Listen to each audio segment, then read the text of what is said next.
General George S. Patton once said, "Lead me, follow me, or get out of my way." Patton was a fantastic leader with his own brand of cut the crap leadership style. His men nicknamed him Old Blood and Guts. With this style of leadership, he was able to lead the men under his command to be some of the best and most feared men on the battlefield. He was able to motivate his men to fight and to overcome impossible odds and to win. Patton was born to be a military leader. His family had been involved in every American war since the American Revolution. Hearing their war stories drove Patton in his quest to be a leader. He attended the U.S. Military Academy at West Point and graduated on June 11, 1909. He believed by perseverance, study, and the internal desire, any man could become great. Mold the way. I believe that this was Patton's strongest concept of his leadership style. Patton believed that you should do anything that you have asked those in your command to do, and that you should always do more than what is required of you to do. Patton was the first officer assigned to the new American Expeditionary Force Tank Corps. Patton, having no experience in tank warfare, he studied other countries and their tactics they used. Soon after studying their tactics, Patton claimed to be one of the leading experts in tank warfare. He was also known for his ability to take in an estimate of any situation and come up with a solution. According to the Sterling Rush in his journal Advance and Destroy, he created a tank training school to train American tankers in tank warfare. His first tank battle was at St. Mihiel, September 1918, World War I.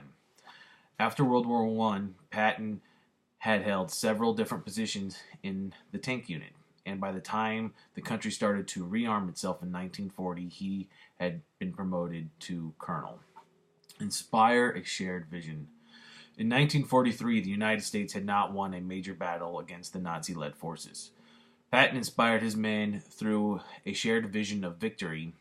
With this shared vision, he and his formidable aggression and unruling discipline, he was able to motivate his men into winning the first major battle at El Gutar in March 1943. Challenge the process. Patton once said, "If everybody is thinking alike, then somebody isn't thinking." And being the first officer assigned to the Tank Corps, Patton had to challenge the process and come up with new tactics and strategies for tank warfare. According to Henrik Bering in his journal, The German View of Patton, Patton believed that war was a series of movement. He believed in short, sharp, and furious movements. This way, this was the way to win and avoid a repetition of the endless slaughter of World War I.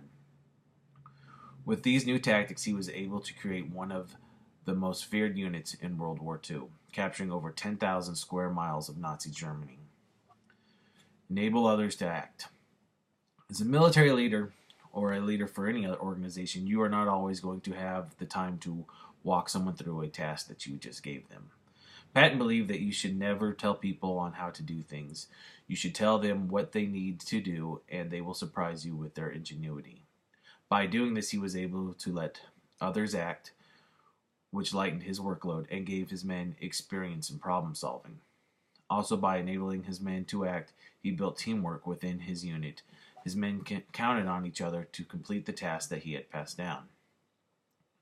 Encourage the heart. When you think of General Patton and his leadership style, you do not think encourage the heart concept right off the bat. Patton was a brash, cut-to-the-point leader, but he did have a connection with his men. He had to. I know from my own military experience that the men that you serve with become your family, and you would do anything for them.